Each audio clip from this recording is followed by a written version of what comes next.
The horrible case of Peter Porco.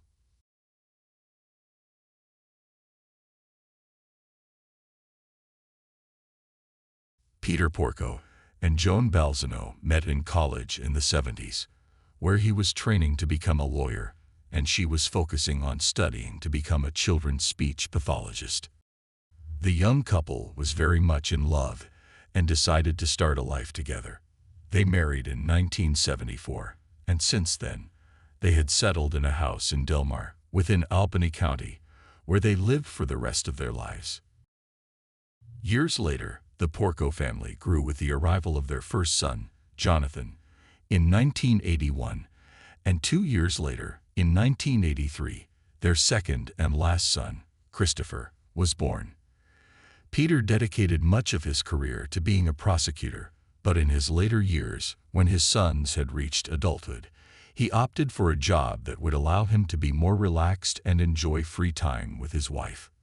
Later on, when his eldest son graduated as a sailor and was stationed at the base assigned to him in South Carolina, and the younger Christopher moved to the University of Rochester campus, where he studied biomedical engineering, Peter left the prosecutor's office to start working within the Court of Appeals.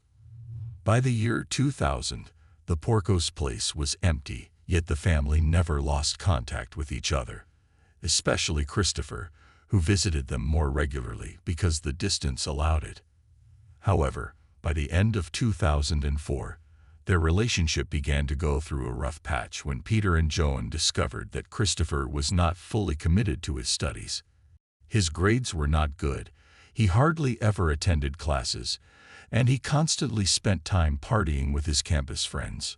The news disappointed his parents, and as a result, a long argument broke out among them. A week later, in the early hours of November 15, 2004, someone broke into the Porco's house, and the discussion between Peter, Joan, and Christopher was concluded forever. The clock hands pointed to 9 in the morning, marking the time Peter was supposed to go to work. An important day awaited him and his colleagues at the court. Minutes passed, but Peter did not come through the door. His boss began to worry, as it was not common for him to miss work. But if he had reasons to do so, he always notified in advance. Something was wrong, and they had to find out. They called him repeatedly by phone, but in vain. Peter did not answer. Then, his supervisor sent a court security officer to check that everything was all right at the Peter's house. The officer arrived at the place around 11 in the morning. From the outside, he could see that something was not right. The key that would open the front door was placed on the outside, but it also had a peculiar detail. It was stained with blood. Without hesitation, he called the supervisor and reported the situation. Both knew something was not right.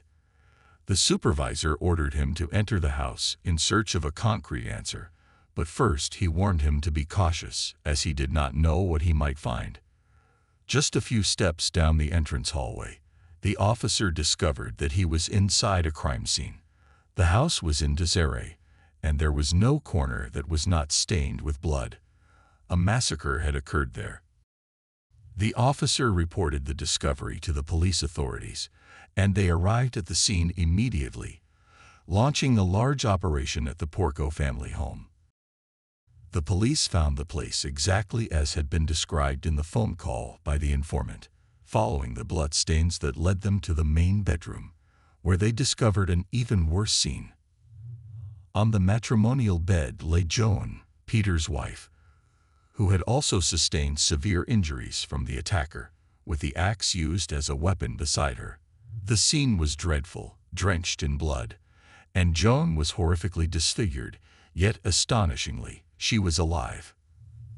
Alerting the authorities with a raised hand, the paramedics swiftly transported her to the nearest hospital, despite her slim chances of survival. Her injuries were severe. Her skull was fractured, exposing her brain. Her jaw was shattered, and she had lost an eye, rendering her survival nearly impossible. In the ambulance, a case investigator seized the opportunity to question her. Aware of her surroundings yet unable to speak, Joan communicated through head movements. When asked if she recognized the attacker, she nodded, denying Jonathan as the assailant and confirming Christopher with another nod. Her repeated affirmation left no doubt. Christopher, her son, was the attacker. The paramedics, bearing witness to this critical testimony, urged caution in further questioning to prevent jeopardizing her condition. Upon arrival at the hospital, Joan underwent a 12-hour surgery, with her survival far from assured. Meanwhile, investigators, armed with the accused's identity, embarked on a thorough search for evidence to solidify Christopher's guilt. Returning to the crime scene, they meticulously examined every detail, piecing together the sequence of the attack. Initially confused by Peter's body's location near the kitchen on the ground floor, they were astounded by the autopsy results. Peter and his wife were attacked while sleeping, but surprisingly he had survived the initial assault of at least 16 axe wounds, as the injuries did not immediately end his life.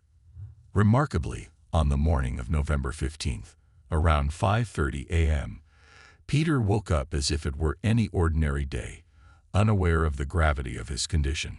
He proceeded with his morning routine, washing his face and preparing breakfast and lunch for work, oblivious to the tragedy that had unfolded in his home. He wrote a check to cover the fines that his son Christopher had accumulated due to his reckless driving, and went out to the porch of his house to look for the newspaper. He noticed that the door had closed behind him, and he was locked out. Subsequently, he looked for the key he hid among the plants, re-entered the house, and collapsed. His body could no longer withstand it, so he lay down beside the kitchen. Every step, every movement Peter made that morning left large bloodstains, but he was not aware of it. The investigators learned from the autopsy that the axe had caused wounds in the superficial area of the brain, but not in the internal part, where people store activities they frequently do, explaining why he moved normally that morning. On the other hand, the police authorities discovered that the entry had not been forced and that the key they had found on the door was the one Peter had used to re-enter the house, not the attacker. Moreover, the person they were looking for knew the security alarm code that monitored the house, but had taken the trouble to destroy the device. The house was in disarray, drawers open and belongings scattered everywhere, but nothing of value was missing. It was evident that the criminal had staged the scene to simulate a robbery with a fatal outcome. This theory was confirmed when they discovered that a protective metal mesh covering one of the windows from the outside was broken. Trying to open it, they noticed it was locked from the inside and only opened a few inches, making it impossible for a person to escape through there. The attacker had managed to flee the scene without leaving a single footprint or any trace of their DNA, but was not smart enough to hide their macabre plan. It was clear that their only goal was to murder the couple, and then it was time for the investigators to prove why. While Joan fought for her life in the hospital, the police authorities met with Christopher after he contacted them to inquire about what had happened to his parents. It turned out that the youngest son had received a call from a journalist who wanted information about the case, which is why Christopher called the police to know the truth. When they finally informed him that someone had broken into his parents' house, killed Peter, and injured Joan, Christopher showed no reaction. At no point did he seem overwhelmed by the severity of the situation. This caught the investigators' attention, but they had to remain calm and agreed to meet at the hospital where Joan was recovering. There, they had a 6-hour talk in which Christopher claimed that on the night of the crime, he had fallen asleep in a common area on campus. During his statement, a patrol went to the university where the 21-year-old studied, and the officers spoke with his peers, and what they told them did not help at all in proving his innocence. His peers described him as a friendly and humble guy, even though they knew Christopher belonged to a wealthy family that could afford great luxuries. He never acted superior to others. The police were alerted by these statements, as they knew the Porco family had a good socio-economic status, but they were far from being rich, They then understood that the young man had been lying to his friends all this time. On the other hand, the young students assured that they had seen Christopher on the afternoon of November 14th, in the common area where they gathered to watch television, and also in the morning of the 15th, but he had not been there during the night by any means. Everything began to indicate that Christopher was the only suspect. But then, 3 weeks after the incident, Joan woke up from the medically induced coma she had been in, and the investigation took an unexpected turn. The crime survivor was notified about the accusation she had made against her son, minutes before being admitted to the hospital. At that moment, Joan denied what the investigators were informing her. She said it was impossible that she had made such an accusation. She didn't remember anything from that day, and it was impossible that Christopher would attack them in that way. When she regained consciousness, Joan suffered from short-term memory loss, perhaps due to the trauma she had experienced, or maybe she just wanted to defend her son. The truth was that as soon as she denied Christopher being responsible for killing her husband, the investigation abruptly regressed.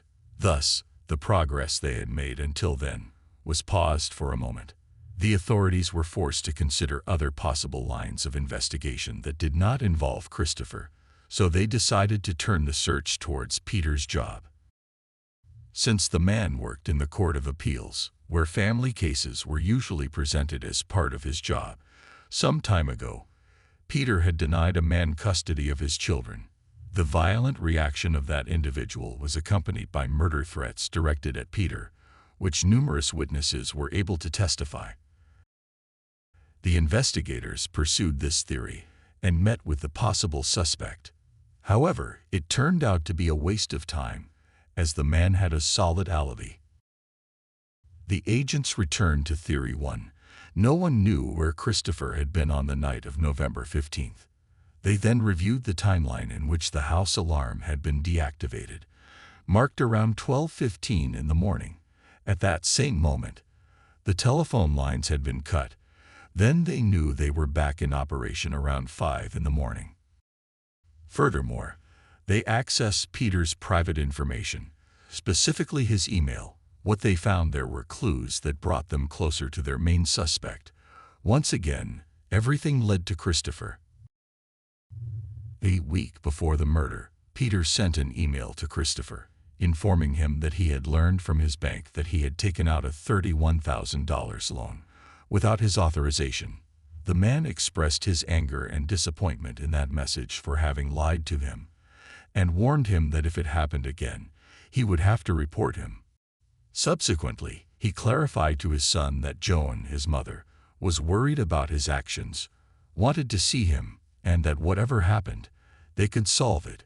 The investigators had found a compelling motive for Christopher to decide to end his parents' lives, but now it was time to find concrete evidence. They went once again to the university and requested access to the security cameras, and that's how they saw the footage capturing the yellow Jeep, which belonged to the suspect, leaving the campus on the night of the 14th, around 10:30 p.m. According to the agent's calculations, if Christopher had driven on the highway, he had enough time to reach his parents' house by 2 a.m. They needed to prove that he was driving the vehicle, so they approached the toll booths on the highway that connected the university to the house in Delmar. The employees assured they had seen a yellow Jeep that night. They remembered it because it was speeding. One of the witnesses said it was a young white male, but still, a piece of evidence was missing to effectively prove it.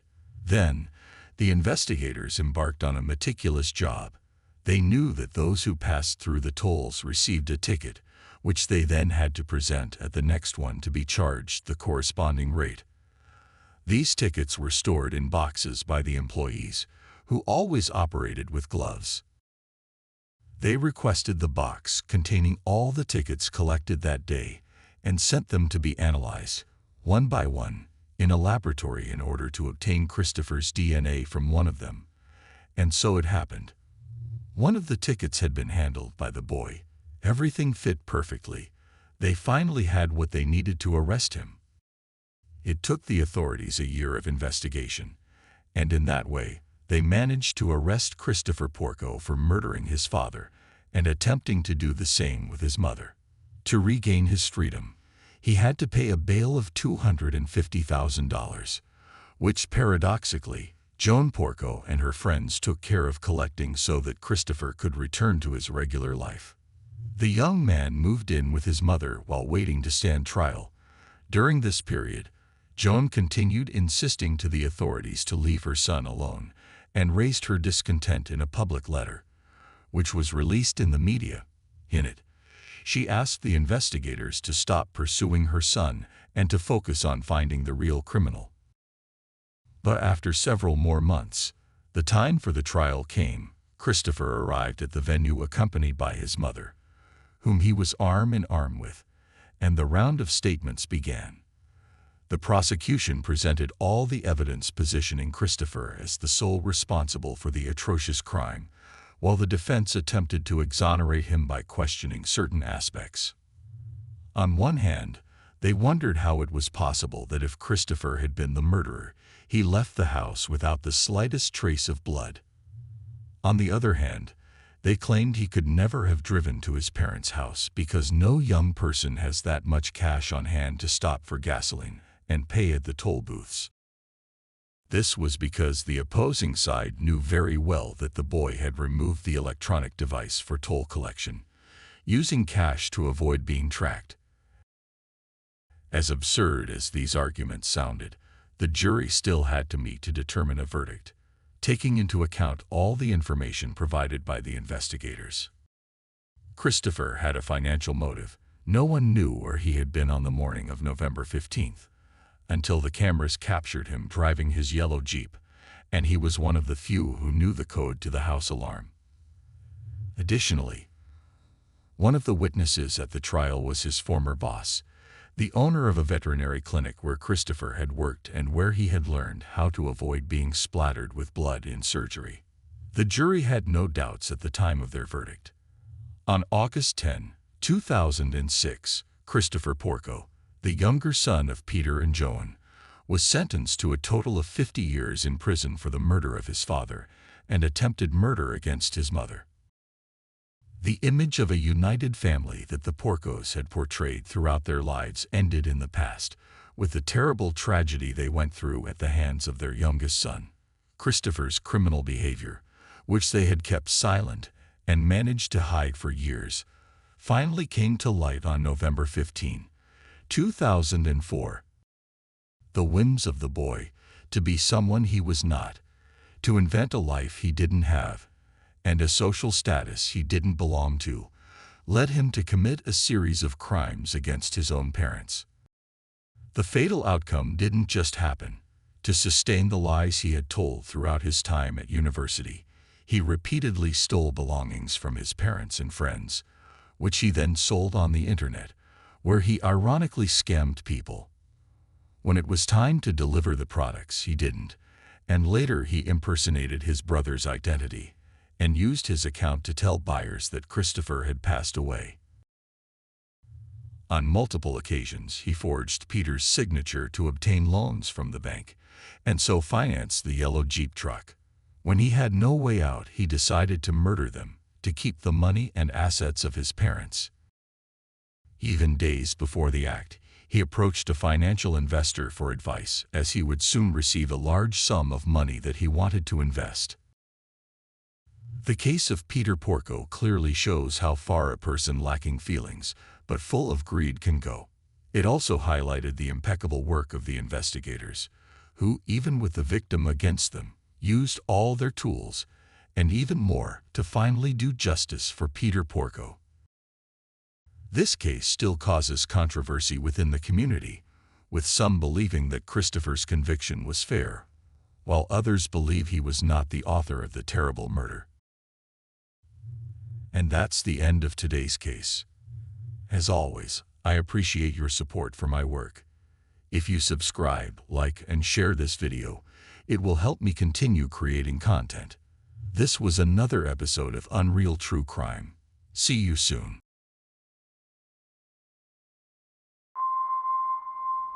Day after day, we are surrounded by the presence of criminals. We are spectators to the deepest darkness in human actions and the bizarre reality that someone's suffering can be a form of pleasure.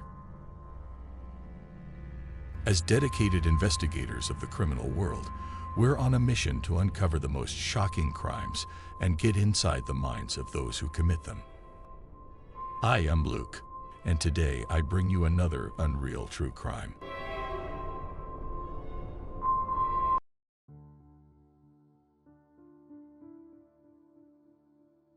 The story of the House of Horrors.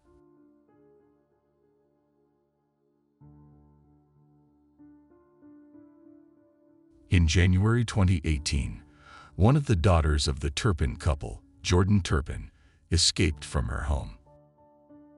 She jumped out of a window, and once outside, she called emergency services.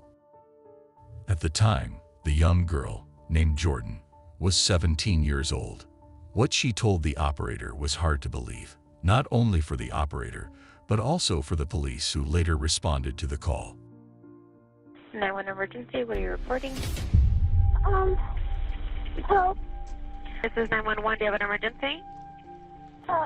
I just went away from home because I live in a family of 15, okay?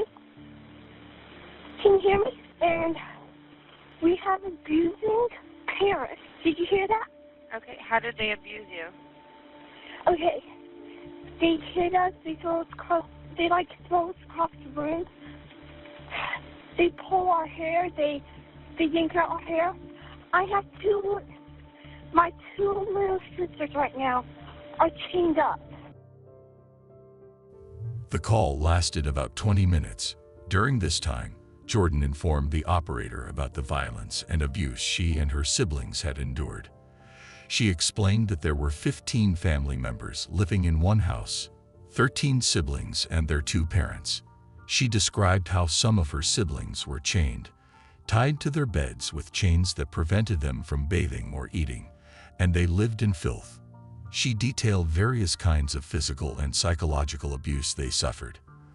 While the operator was speaking with her, they contacted the police so they could head to the location where Jordan was waiting.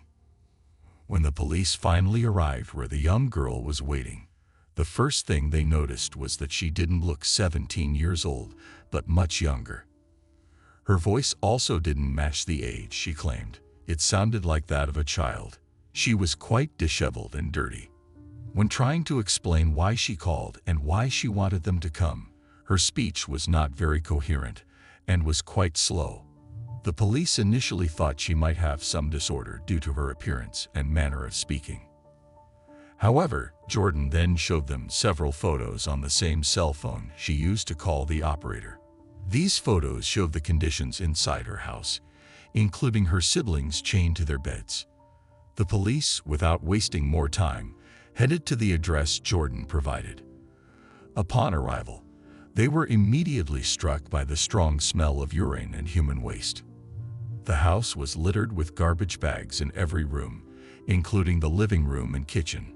In the children's room, they discovered 12 children, ranging from 3 to 29 years old, as Jordan had already escaped. Shockingly, one of them was found chained to their bed. The police quickly realized they were dealing with a severe case of child abuse, far more profound and complex than they could have imagined, with some children having lived in these horrid conditions for decades. These children were the children of David and Louise Turpin, who had grown up in the small town of Princeton, Virginia. There, Louise, originally named Louise Robinette, lived with her parents and two younger sisters, Elizabeth and Teresa, in a humble low-income household. Despite their quiet and shy demeanor, especially in front of their parents, the siblings were quite close. Louise, the eldest, behaved differently outside her home, often rebellious and using foul language. Raised in a Pentecostal family deeply involved in church activities, the girls were expected to adhere to strict behavioral standards, reflecting the religious values their father, a pastor, taught. They were prohibited from activities typical for other children, such as speaking ill, disobeying, or dressing in certain ways. More was expected from them, being the pastor's daughters. David, who lived about 9 kilometers away from Louise's home, was also deeply involved in the church. The families of David and Louise were close primarily because of their shared commitment to their faith. Louise and David had known each other since childhood, and their characters were largely defined by their religious involvement. Despite the affectionate relationship between the two families, Louise's father disapproved of her relationship with David, considering her too young for any romantic involvement. Contrarily, Louise's mother supported the relationship, even helping her daughter secretly meet David. David, perceived as a decent young man, was polite and dressed unusually for his age, often seen in suits and ties. He was active in school clubs, abstained from alcohol, and was notably introverted. After high school, he pursued a degree in computer engineering and graduated with high marks. David and Louise's relationship, kept secret due to her father's disapproval, was marked by their strong desire to be together. Realizing they could not continue under such circumstances, they decided to elope, setting in motion a series of events that would culminate in the discovery of the House of Horrors. One day, while Louise was in a high school class, David executed a daring plan. He disguised himself to appear older, donning a fake mustache, a hat, and a suit, and entered the high school. He successfully convinced the supervisor in charge of student welfare that he was a relative of Louise and managed to take her with him. Together, they left the school and embarked on a journey to Texas, ultimately arriving in Fort Worth. Their intention was to begin a new chapter of their lives together in this new location. However, their parents were obviously worried and angry about their disappearance. Particularly concerning was the issue of public perception, as it looked bad for a pastor's daughter to run off with someone without being married first. Louise's parents reported her disappearance to the police. 3 days later, the couple was found in Texas. Louise was brought back to her home because she was a minor. Upon their return, Louise's father somewhat acquiesced. He told them that if they truly wanted to be together, they must do so in accordance with their religious beliefs. This meant they had to get married, as sleeping in the same bed or engaging in sexual relations without being married was considered a sin in their family. Being deeply in love, they agreed to follow her father's instructions.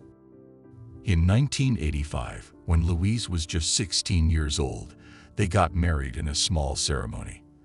They continued to live in Virginia for a couple more years. 3 years after their wedding, in 1988, they welcomed their first child, a girl. They stayed in Virginia with their daughter for another 2 years, until the early 1990s. It was then they decided it was time for a change, to grow and move on. They chose to leave Virginia for Fort Worth, Texas, the place they had initially escaped to 5 years earlier. Their decision to move was motivated by 2 main reasons. David wanted to relocate because he had been offered a very good, well-paying job in Texas, which he did not want to turn down. And Louise, as she told her sisters, wanted to leave Virginia, primarily to distance herself from her family. She no longer wished to have direct contact with her family, at least not at that time. And this was because, according to what the sisters said, their maternal grandfather had been abusing their mother since their mother was a child, and this abuse only stopped once their mother got married. Then her mother had her 3 daughters, so the grandfather started abusing the girls also since they were very young. Since Louise was the oldest daughter, she had suffered this abuse for many more years. The moment Louise escaped to Texas with David when he was 16 years old, the abuse stopped. Her sister even says that on one occasion when Louise was between 14 or 15 years old, her grandmother came into the house and saw that her husband was abusing her granddaughter. But the only thing she could think of to do was to gather the 3 sisters and also several members of the family who knew that this abuse was happening, and she told them not to say anything, because the family had a reputation to keep. This situation started because the grandfather had a lot of money, and the three girls were quite poor and lived in quite humble conditions, so the grandfather gave them money. The mother took the girls to the grandfather's house, and they always cried and asked her not to take them because they knew what was going to happen when they went to see this man. However, their mother told them she needed the money to buy food, shoes, and clothing, so she felt compelled to take them. She was also aware of what was happening, as she herself had been subjected to the same abuse by her father since she was a child. Louise's younger sister, Teresa, mentioned that their grandfather would place money in their hands while abusing them, then close their hands around it. This was his way of trying to compensate for his actions, at least in his mind. After giving them money, he would tell them not to cry because he had given them money, implying they had no reason to cry according to him. Once he finished, he would take them outside to the door or to the car where their mother was waiting, and they would see him giving money to their mother. Louise harbored deep resentment towards her family because many of them knew about the abuse but said nothing due to the grandfather's wealth. After Louise escaped to Texas, her two sisters who remained still suffered abuse from their grandfather for many more years. Once in Texas, Louise and David bought a house in a nice neighborhood. David was doing well financially, so they never had money problems. They often visited their families in Virginia. Initially, it was just Louise, David, and their daughter. A few years later, in 1992, they had their second child, a boy.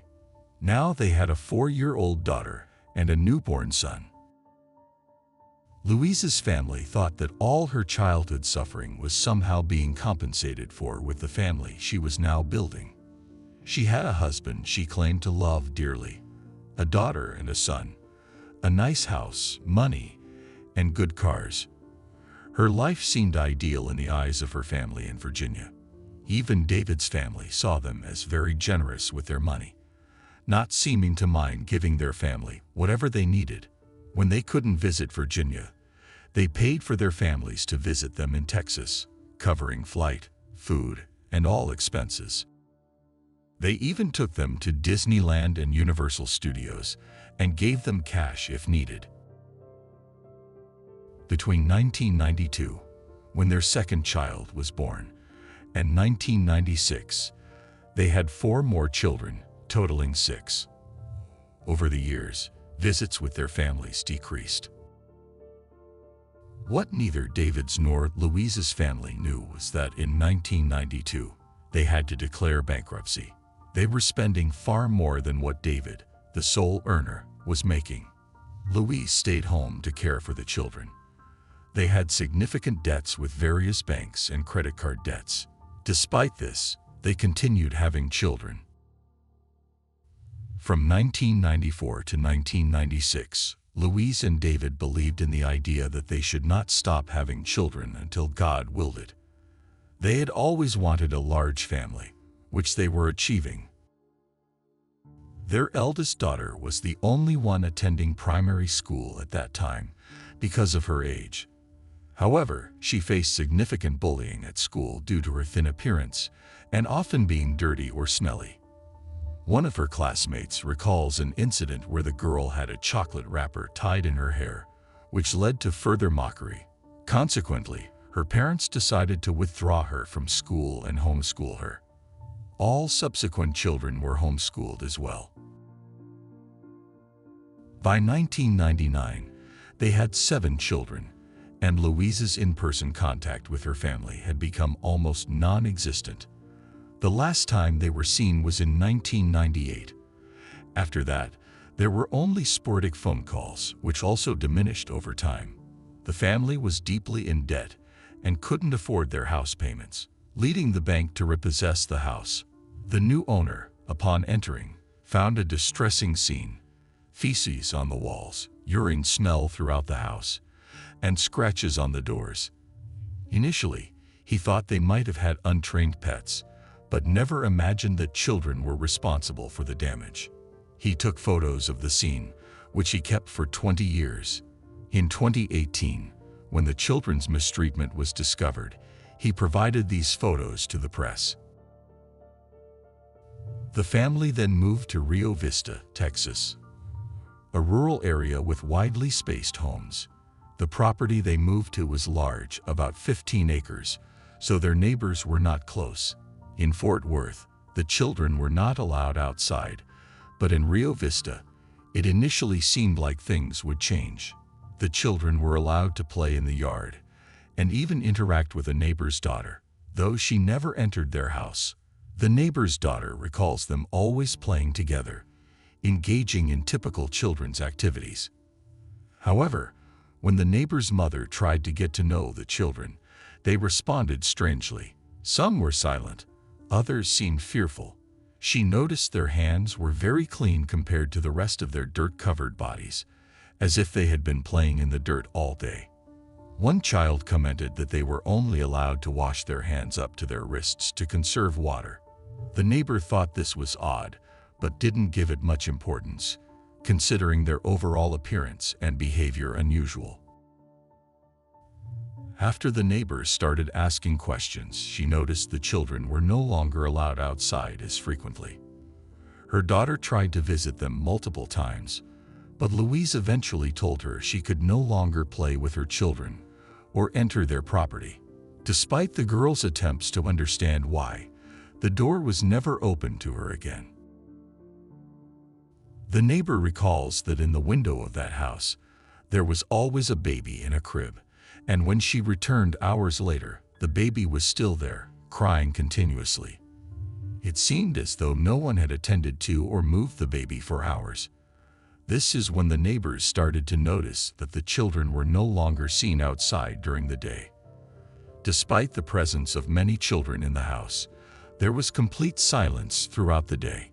However, at night, all the lights in the house would turn on, and sounds of the children could be heard from inside. Occasionally, the children were seen playing in the yard, but only during the night hours. 11 years after moving to that house in Rio Vista, in 2010, their eldest daughter escaped. She managed to run about 5 kilometers until she reached a dirt road, where she encountered a woman driving a truck. The woman stopped to see what was wrong with the girl, who appeared very agitated. She noticed that the girl was very thin, dirty, and struggled to speak clearly. The woman asked the girl several questions to gauge her awareness of time and space, like who the president was or the current year, but the girl had no knowledge of these things. Thinking the girl might have a mental condition, the woman convinced her to give her address so she could return her to her parents' house. During the ride, the girl kept asking how she could get a job, an apartment, and a car, reinforcing the woman's belief that she had some issues. The woman took her home, left her with her parents, and never reported the incident to the police. The girl had tried to escape because the situation in the Turpin house was horrible. In 2007, the Turpin parents had moved 10 of their children into an isolated trailer on their property. David and Louise took the 2 youngest and left the rest of the children to fend for themselves, bringing groceries on a weekly basis but not enough to feed everybody. One of their daughters, Jordan Turpin, aged 6 years at the time, stated there was a lot of starving, and she had resorted to eating ketchup or mustard or ice. The kids were often shackled, strangled, and beaten for infractions such as playing in water by washing their hands above the wrists. They were also frequently left to lie in their own waste, unable to use a toilet while chained, and were allowed only 1 shower per year. Deprived of food, they were taunted by their parents with apple and pumpkin pies they could see and smell, but never eat, and brand new toys in unopened packages scattered around the putrid home. Then, in 2010, David lost his job again, forcing them to leave the house overnight as the bank repossessed it. The neighbors didn't realize they had left until they saw a sign from the bank announcing the house was for sale. Out of curiosity, As they had never entered the house in 11 years, several neighbors went inside. They found 2 dogs eating from the trash left behind. The house was filled with garbage, including children's chairs, beds, and mattresses covered in excrement and urine. Despite seeing all this and realizing the family lived in filth, nobody reported it to the police, including the bank or the new owner. This could have been a significant alert, as children should not live in such conditions. But no one took action. The family decided to move to California after leaving Rio Vista, Texas. There is no specific information about why they chose California, as they had no family there and, as far as is known, no outstanding job offers that would have motivated the move. When they arrived in California, they lived in 2 houses that were quite close to each other. Unlike the large property in Rio Vista, it would seem difficult to keep so many children quiet in a neighborhood where houses were close together. They initially arrived in Rio Vista with 7 children, but when they moved to California, they had 12 children plus the 2 parents, making it a total of 14 people in one house. Despite this, they managed to remain unnoticed for 4 years in the first house before moving to another house in Paris, California, where they lived for another 4 years. On January 14, 2018, before 6 a.m., 2 of the sisters, aged 13 and 17, decided to escape the house to seek help for their siblings. The 13-year-old got scared and returned home, but the 17-year-old, Jordan, continued with the plan she and her siblings had been working on for over 2 years. Jordan managed to take a cell phone from the house, which did not have service but could call emergency services. She called 911, and during the approximately 20-minute call, she described the abuse they suffered, mostly at the hands of their mother, and sometimes by their father. When the police arrived, Jordan showed them the cell phone with photos of their living conditions. The police knocked on the door, and Louise allowed them to enter voluntarily, seemingly unaware of any wrongdoing. Inside, the police found the house in terrible condition, with trash, urine, and feces everywhere. The living conditions for the children were appalling. Louise followed the officers around the house, questioning why they were there and why they needed to see her children, not understanding the seriousness of the situation. In one of the rooms, the police found one child chained to the bed and observed marks on the ankles of 2 other children, indicating they had recently been unchained. It's unclear if the parents had realized that their daughter had escaped and unchained the children as a result. The police immediately arrested the parents and took them to a patrol car. After that, they began taking the children out of the house and transported them to a local hospital for evaluation, as many of them urgently needed medical care due to severe malnourishment. Once the news of what was happening spread, the street filled up with neighbors and media, and this became one of those stories that get extensively covered. Neighbors, media, and information presented by the California City prosecutor in the following days revealed the extent of the children's suffering, not only in that house but also since their time in Texas. In their first house in Fort Worth, Texas, the maltreatment of the children began gradually. For some reason, all their children were named with names starting with the letter J, although the reason was never explained. As the parents had more children, they began to isolate themselves and their children completely from their families.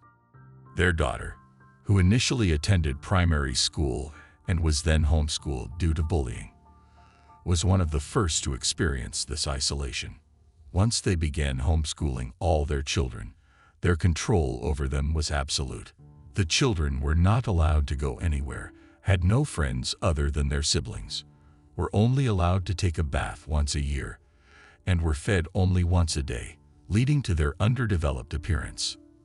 Punishments included beatings, strangulation, or being tied to their beds. When tied to their beds, they could remain there for weeks or months, not even being released to use the bathroom. This explains the excrement and urine smell found in the house in Fort Worth after they left. The scratches on the doors, initially thought to be made by pets, were actually made by the children in their attempts to escape. When the family moved to their house in Rio Vista, the abuse that had begun in Fort Worth continued. The only change occurred when the neighbors started asking questions, which led the family to change their routine completely.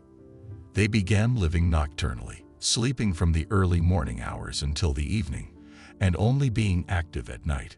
This is why the neighbors never saw them during the day and heard no noise from the house, as their classes, playtime, and other activities happened at night. After moving to California, for reasons not entirely known, they stopped using ropes to tie the children to the beds and began using chains and padlocks instead. This change was made after one of the children managed to escape from the ropes. It was also discovered that the children were not allowed to play with any toys, even though there were many in the house.